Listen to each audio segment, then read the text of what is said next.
And then, when I got to New York, I stopped being what I would call a healthy entrepreneur, and I became completely obsessed with the money and the power and the status. It became like a drug. There was no consequence until there was that could have driven me away. And there were terrible things that happened. But my entire identity became wrapped around this game, what it meant for my access and how much money I was making. But the more I became that person, the less I liked my life and myself.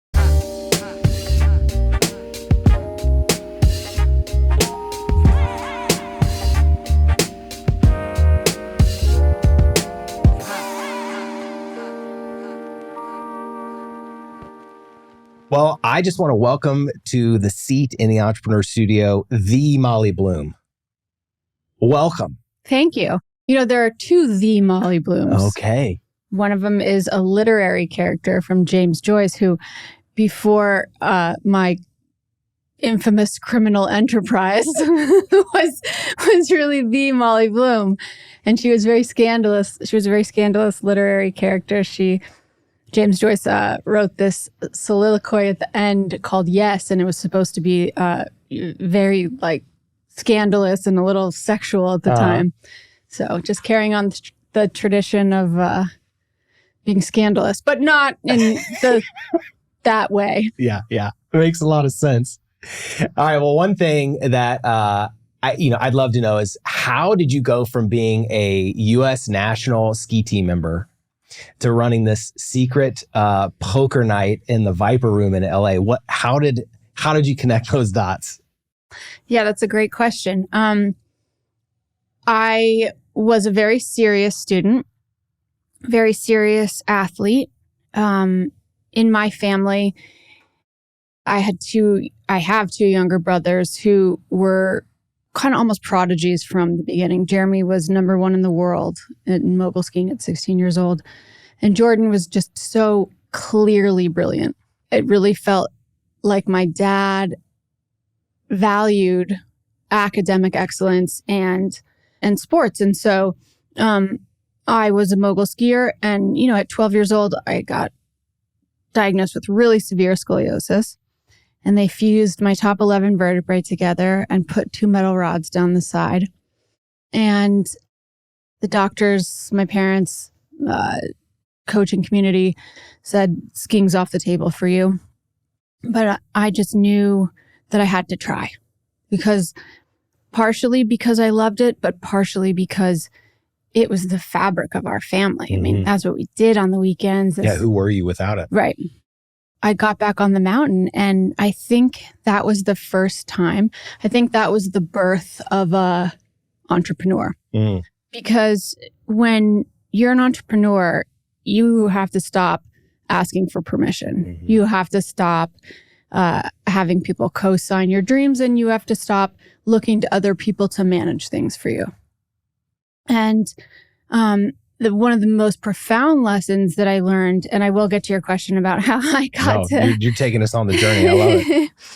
One of the most profound lessons I learned during that time was the unbelievable importance and impact of being able to manage your mind and your emotions.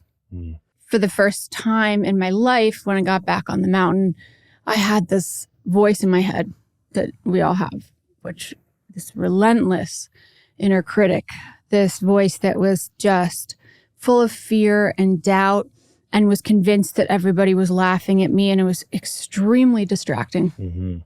And I didn't know what to do about it. And so I talked to my dad. My dad's a psychologist. And there are many times growing up with a psychologist where you're like, why me? But then there are other times where, especially a psychologist as brilliant and realistic as my dad, he said, Molly, your problem is not the voice in your head. Your problem is that you're listening to it.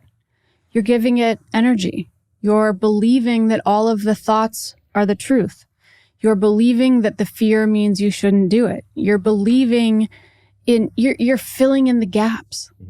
You're creating these stories. And so this was my first brush with learning mindfulness, which is this ability to sit above and observe the thoughts, observe the emotions, and then make the decision whether you want to get engaged with them.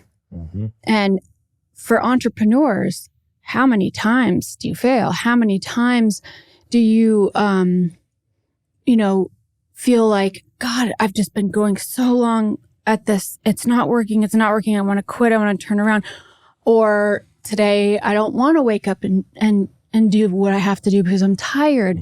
And so I think when you start to learn to not negotiate with those feelings, with those fears, with those thoughts, and you just do it anyway over and over again, and you can kind of find that inner stillness within, and also just that place of observance, then I think you start to really be able to do extraordinary things. So that's what I did. I worked really hard on mogul skiing, but I worked really hard on mindset stuff. And after, I'm 19, I made the U.S. ski team. And remember, I have a thoracic spine that is immovable and like welded together with metal.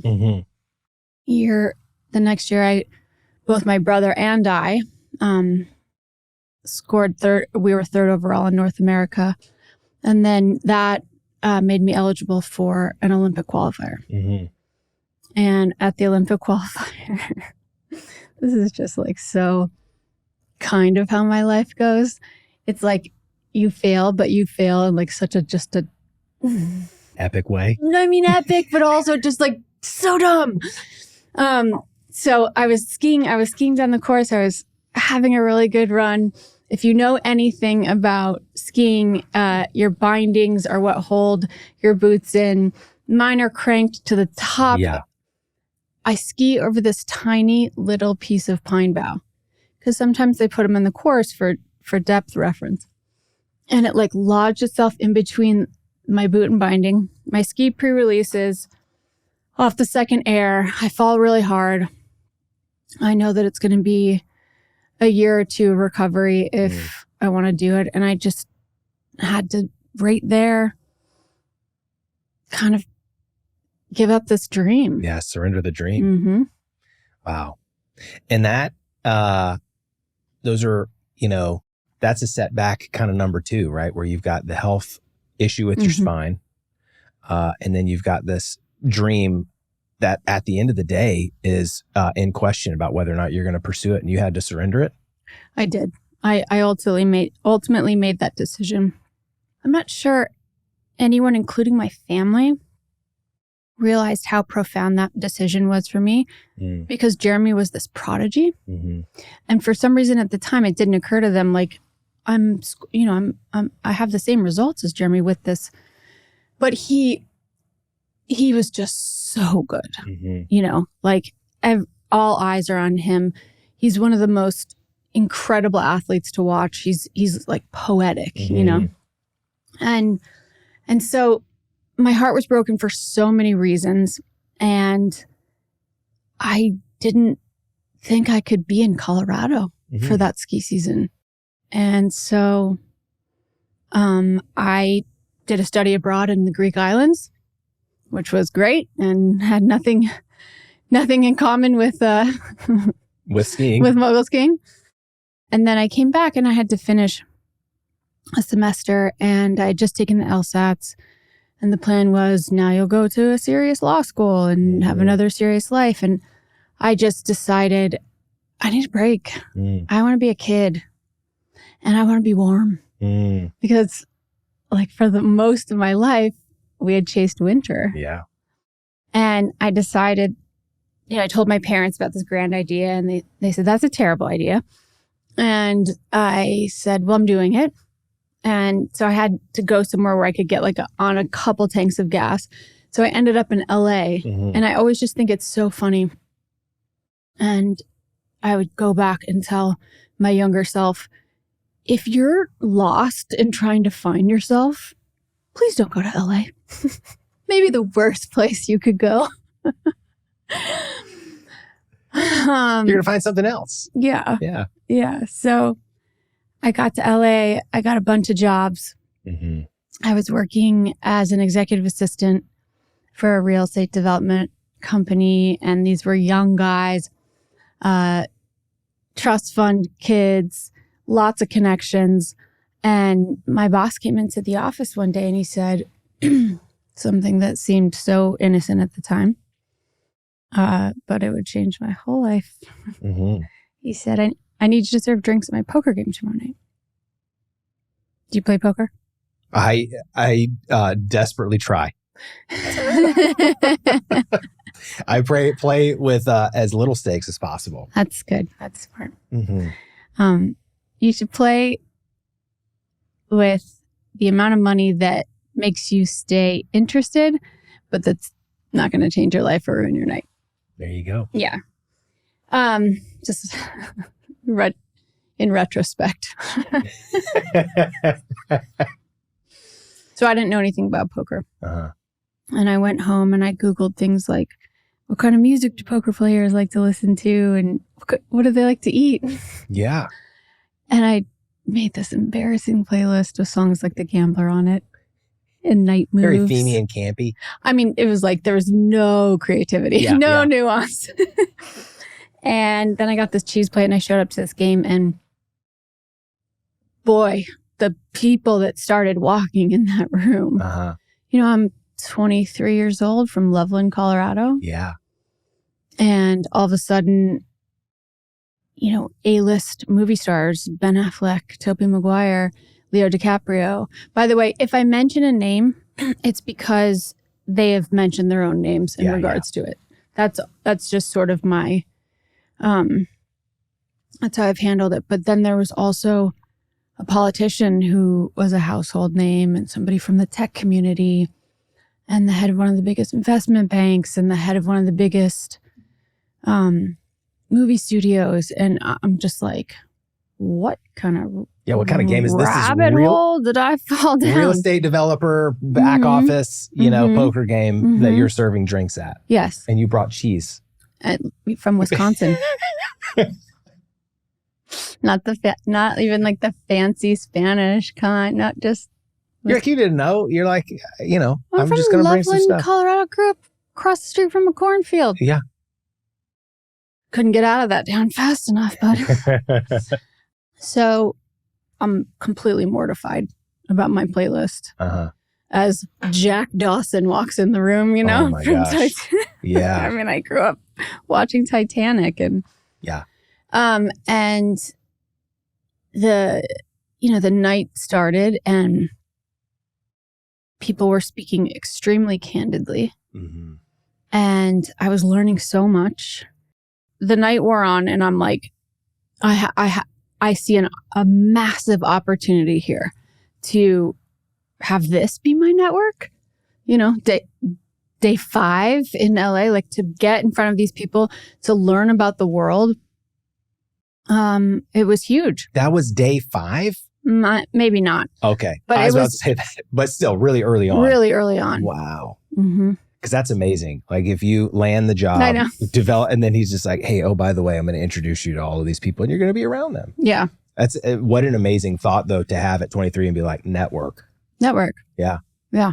That's a pretty amazing thought. Well, what happened next? You all of a sudden, you know, so what period of time are you working with, you know, this group until you kind of break off on your own? So I would say probably 6 to 8 months. Okay. And really early on, I realized a couple things. First of all, I know how to do this better. Second of all, this isn't just about poker. It's about community. It's about the mythology of it. The stories that people would want to tell brought them great joy. Like, I said, we rehashed the game a lot. And I also realized that you always wanted an exciting element every night so that there would be more, so that people became brand advocates. And then, as soon as something happened, the amount of embellishment that goes on, but you had free, massive marketing by this. I realized that I took notes every single night, and I realized what were the conditions in which someone was in that flow state. Now, I couldn't control for the winning and losing, but I kind of could over time, because if I were to seat that table with 9 players, very similar playing style, very similar skill level, and the stakes were huge, people would have these heart-thumping big wins and losses, but at the end of the year, no one's really getting killed. And so I was constantly looking for places to achieve that flow state. I mean, it's no secret that people love pleasure, chase dopamine, and really hate being uncomfortable. And then these people, even more so. Yeah, another level. So then I started to think about, well, we need to consider all the senses. And we were playing in this dingy basement, and it was so much about escapism. It was so much about these people coming in for however many hours, forgetting about whatever was going on in their life.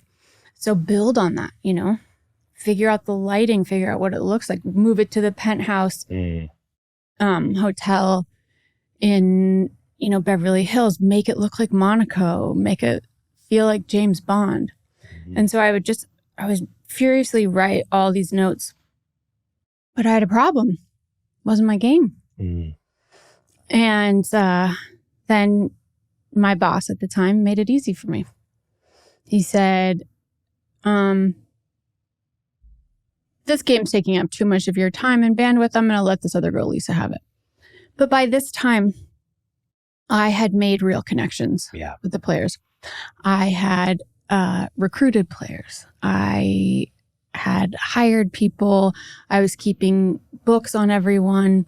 And, it wasn't just, here's your Diet Coke, Yeah. I had really gotten invested into the business of it. And you think that's what it was like, it's too much of your time? He recognized that there was some savvy that was in you, kind of taking it all in and learning? I think he wanted me to learn. But I think he first and foremost wanted me to prioritize being his personal assistant. Yeah. And I think also, because I was able to really connect with the players and forge friendships and forge relationships, only platonic. They were offering me opportunities. And I think the whole thing was just kind of getting stressful for him. And so he said, send Lisa, blah, blah, blah, blah, all the contacts. She's going to be the new person. And I just had this moment where, if there's poker teaches you a couple things just in observing it. It teaches you that you have to take risks. You need to take calculated risks. And if you don't, if you're too afraid to take those risks, over time, you lose the game. And so I knew I had to take my shot. And it was a long shot. I mean, it was asking a bunch of people to go against the Billionaire Boys Club. So I planned a game for 2 weeks from that point. I had it in this beautiful location. I raised the stakes from $10,000 to $50,000. Hired an entire staff of people, had them memorize everyone's favorite drink order, food order, the things they cared about. Kind of taught them about what is termed effective presence, which is the science of how you make people feel. And people make almost all their decisions with their emotions. They store all their memories by these experiences. And so being able to understand how to have this positive, effective presence and have people feel emotionally good in your presence is huge. And then I invited everyone except for my boss. And I did, I had the beautiful flowers and the lights, and I upgraded my playlist. And, it was top shelf liquor and the best food and masseuses for your shoulders when you got tired, just this full luxury experience. And, I invited everyone except for my boss. And like, are there people who refused that didn't want to come, or everybody was like, yeah, that sounds great? Well, a lot of people didn't know that he wasn't coming. Oh, wow. Yeah. That's so legit. It was a real coup. It was my first overthrow. Oh my gosh. And so when everybody found out like he wasn't there, how did that shape up? What I mean by that is yes, as soon as they go, wait, this isn't his game. Yeah. Most people were fine with it. A couple people were like, this is kind of messed up. And I said, well, anybody can have a poker game. But the best part of the story, so at the end of the night, everyone was like, this is a great experience. Well, this is where we're going to play. This will be our home game. And so this wasn't in the book. Maybe it was in the book, but it wasn't in the movie. My boss called me over just to give you a little context. And you're still working for him? Yeah. Okay. You got some gusto. I love it. I just knew there's a couple times where I've just known in my gut it's worth losing everything for. Wow. But he called me over, and just to give you a backstory, he is a terrifying human being. Okay. Like, you're not sure how far he's willing to go, and you kind of think it's all the way. And he also, he's savage in business. And I used to walk around the office and say, I'm worried for your soul. And he's like, what do you mean? This is how the game is played. He said, you need to toughen up. The world's going to walk all over you. So he called me over to his house that morning. And I don't know why I went. I guess I I had to face it. And it was early morning. I was sitting in this back room, unfinished room. And I'm like, this is it. This is how it ends. And he walks in and he has this really terrifying look on his face. And then he kind of softens and he goes, I'm proud of you. And then he played in my games. No way. Yeah. That's amazing. I said, I'm proud of you. Yeah, because I guess... How long had this been going on to get to that point where you watch Savage Dude, then you sort of swap his game out and he's like, I'm down. How long was that? Probably a year and a half. Really? Yeah. Okay. But, he tells me now, he's like, I could never train anyone ever again. It was so exhausting training you. I'm like, all you did was show me what not to do, you know? Yeah. No, but I learned a lot from him. And just like anyone else, you take what you think is valuable and you leave the other stuff behind. Yeah. Well, you kind of, break into being, I kind of called you the bootstrap millionaire with this thing. So how did you go from, you've got this game to where you've created an experience with this effective presence technique and all these different ways to make people feel. How do you start, making money? And when did it kind of go this is the real deal. I've made it. I don't know if I feel like I've made it yet. Okay. But I can tell you that relentless competitor. I like it. Well, we can talk about that later, but it's more of my calculus of success has changed. The first night, my boss said, if you want to come back, tip Molly. Which I need to adequately thank him for that, because that set the precedent. And so what happens then is the winners win and they come over and they give me a tip and they're like, I'm tipping Molly 10,000. So it becomes this competitive thing. So right away, I was making money. And then when I took over the game and I'm actually in charge of the 9 seats, and then I get into the role of, it's sort of up to me how much credit you get. Then I started making real money. I think $1 million the first year, and then just a pretty steep road, up to $6 million when I was in New York. And how many games did you have running at the peak? Oh God, too many. Yeah. Yeah. In LA, it was just one, and I was making a lot of money, and I was, I had time I was learning French, and I was doing all these, I had time to spend time with friends. I had a boyfriend at the time. And then, when I got to New York, I stopped being what I would call a healthy entrepreneur, and I became completely obsessed with the money and the power and the status. It became like a drug. There was no consequence until there was that could have driven me away. And there were terrible things that happened. But my entire identity became wrapped around this game, what it meant for my access and how much money I was making. But the more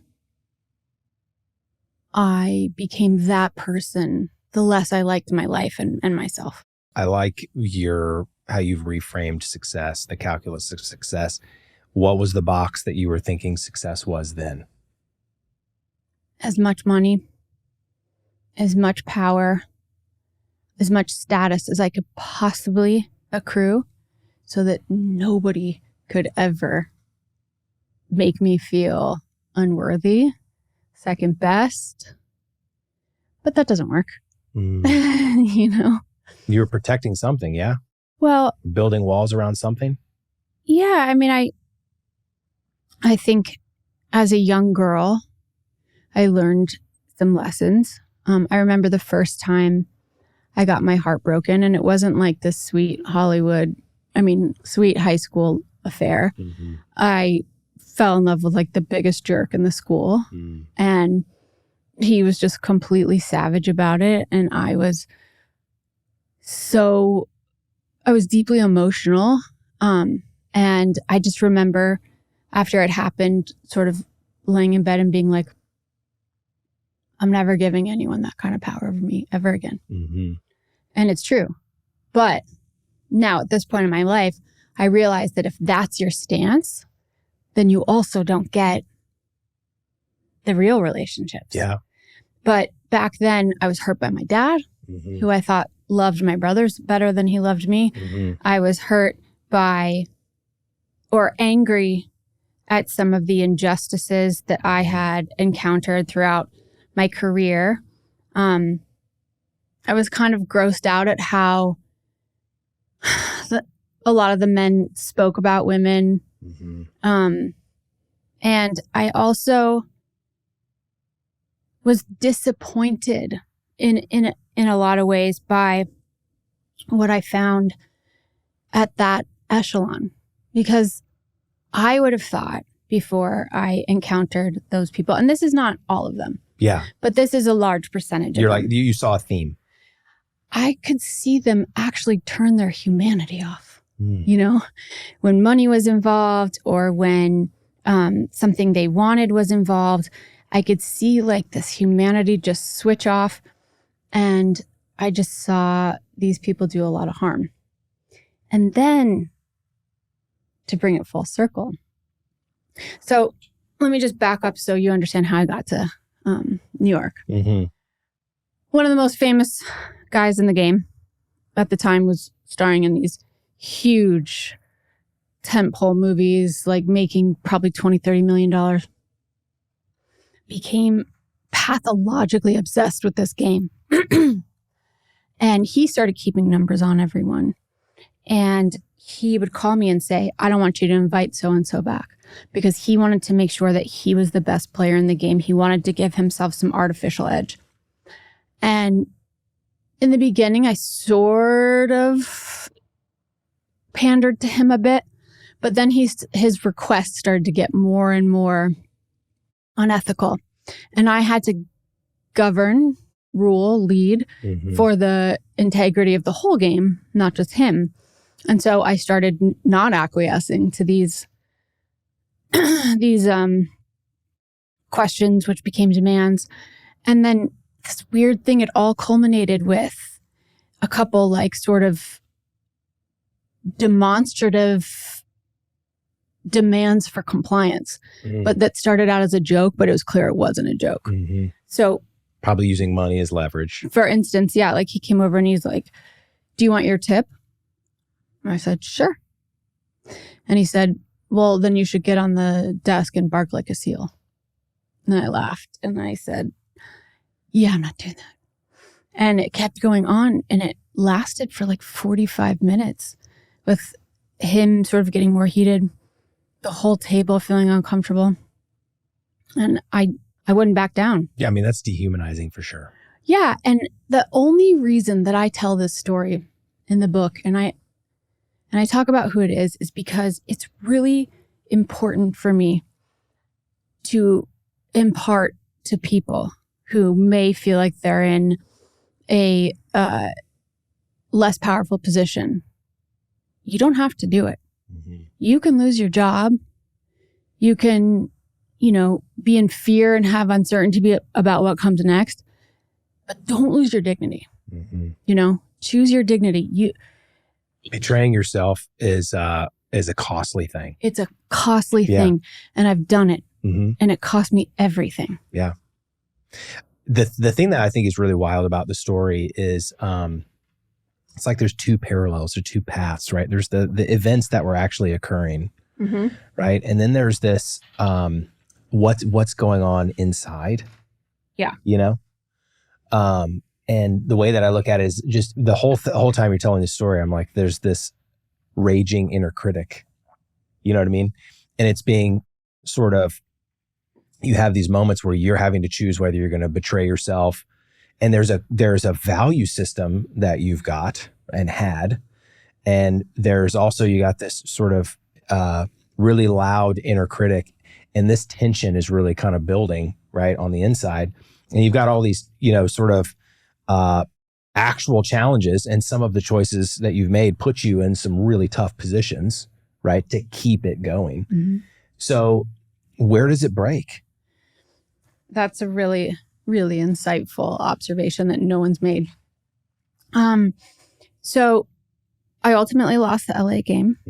He offered me, he said, you can come work for me. I'll pay your salary if you want to keep the game.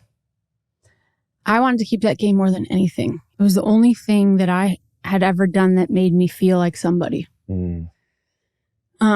Which I addressed that later.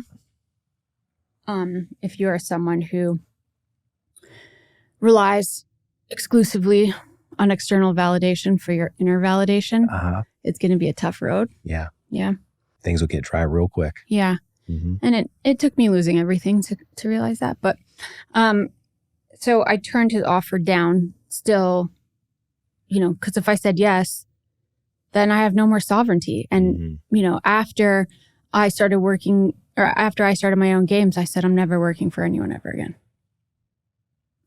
Unless it's like, I don't know, NASA. But they're not calling anytime soon. Wouldn't that be amazing just to see what you would do for NASA? Everything would blow up. You're like, but that's the goal. It's like, how cool can we make this? Oh, God. Anyway, so I lost the game. I was devastated. My parents said, oh, this is a great time for you to go back to school. They were right, as they usually are. But I needed to prove something. I needed to prove that level of injustice and just, ego and power on a whim to destroy someone's life. I had to prove to myself that that's not the world that I live in. Mm. And so I said, I'm going to build the biggest poker game in the world. I'm going to do it in New York City. Do you know anyone in New York City? Nope. What year is it? It's 2008. You think building the biggest poker game in the world in New York City with Wall Street people is a good idea in 2008? Don't care. And the other problem is that there were the same game runners that had been running the same games for decades. And they were kind of shady and they were already sending me messages, don't come here. But, I didn't care. I mean, I cared, but I wasn't going to let it stop me. And so I just got creative and I started to go to New York and interview people to find out where the problems were with the current system. And what I found out is there was big problems with trust. People weren't getting treated properly. And when it comes to money, trust is everything. Mm-hmm. And so I, by that time, was capitalized enough and had become good enough, like very good at extending credit and knowing when to collect. And in the 6 years in LA, I think I had to pay in once. So I decided It's a great track record. Yeah. It gets a little worse in New York, but so I decided I would become the bank for these games. And then I just had to find players. And so I had to get creative there too. Because my business, although I was doing it legally at the time, couldn't take out ads on Facebook. Mm-hmm. Couldn't. It's the network. Right.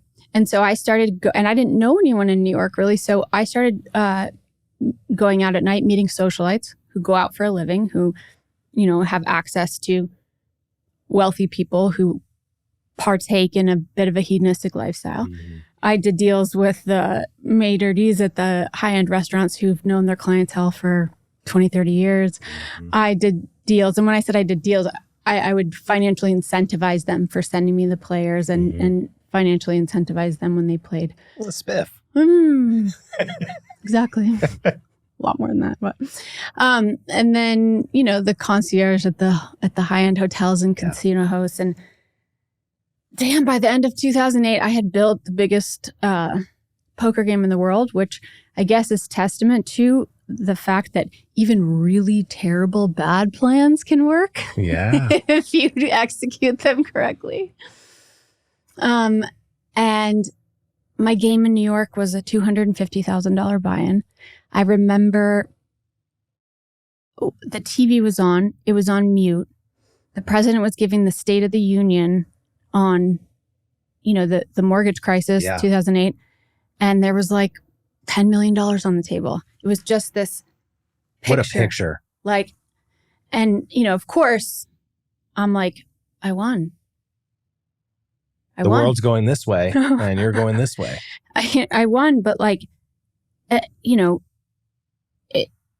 not just that I won, which that's debatable, but I didn't let this power-hungry person just push me around and dictate where I was going to end up. Mm-hmm. And that was really huge for me. Mm-hmm.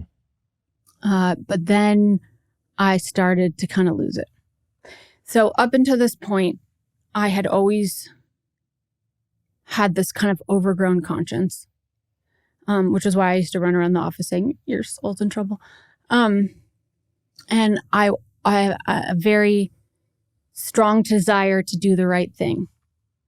So for instance, if somebody wanted to play in the game and I didn't think they could afford it, I wouldn't let them play, even if it meant not getting a game off. And sometimes I would make $150,000 per game. So, leaving money on the table to protect people.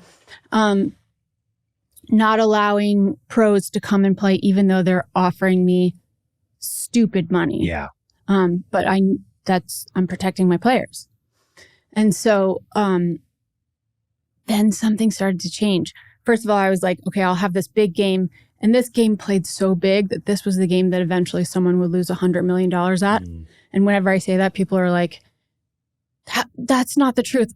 listen, I wouldn't exaggerate that much. Yeah, You know what I mean? I'd pick a lower number. You already got big numbers. Why throw It was out? $100 million in one night. Yeah, that's insane. Insane. And you better believe that made noise in LA. Yeah. But then I built the lower stakes and the mid stakes. And then I started to take Adderall to stay up and be able to manage everything. And then, sleeping pills because I'd be so wired you couldn't go to sleep. I couldn't go to sleep. And then I was making so much money. But what I started to see by having these multiple games and having this huge game is that so many of these players were addicts. They're gambling addicts. And what I was doing was using this knowledge of effective presence, charm, saleswomanship to sort of lure people into places that could cause harm in their life. And there was a moment where I saw it and I saw it clearly. And then I kept going. And that's why I talk about. Yeah, that's a betrayal right there. Yeah. Because you're somebody who has a disdain for injustice. You see it and you wave past it as it goes by. Yeah, there's a million ways to justify it, right? In your mind. And that's why I talk about how important it is to have an integrity practice where you do some thinking about who you want to be in the world. And then at the end of the day, you compare your actions with the reality of that. Because I think in today's society, we just expect people to be good. And if they're not, then we take them down. And we have HR companies, consultants come in and tell us the difference between right and wrong. We all know the difference between right and wrong. But how do we in this world that can break your heart a million times, that you see some of the worst people succeed, how do we stay good? And I think it's like anything else that's hard. It requires effort. Anyway, I didn't get to being an Olympic skier and wanting to be a civil rights lawyer and having posters of RBG on my wall to being a convicted felon overnight. It happens in inches. It happens when you see something that feels a little off, potentially has big upside for you, and you make that choice, and then the next choice becomes easier, and the next choice is like the F-its, right? And one day you wake up, or I woke up, and looked in the mirror and had no idea who I was. So then I had some really crazy things happen in New York. I recruited these guys. I had some of the private investigators that I used were the people that like the RNC would use to vet their opponents, like real deal. And these guys, their stories checked out, but they would show up to the games with backpacks of cash, and most people just played on credit. And they wanted to play all the time, and they loved getting checks at the end of the night. And it turned, there's just something in my gut. I knew it was off, and I kept doing it because they were great for business. And it turns out they were running the biggest insurance fraud scheme, and they had alleged ties to the Russian mob, and the feds were listening to their phones. The next thing that happened was absolutely surreal and terrifying. Some representatives from Italian organized crime came to me and said, "You're the biggest game runner in New York City," which was crazy. Like it had been, within a year. And they said, we want to partner with you. You'll never have to worry about collecting. No one will mess with you, and you'll give us a piece. I was like, that's a really nice offer. And I tried to explain to them in the most polite way that I could that wasn't going to make sense. And I really didn't feel like I was stepping on their toes. Mm-hmm. I was having games at the plaza with the Yankees, Yeah, yeah.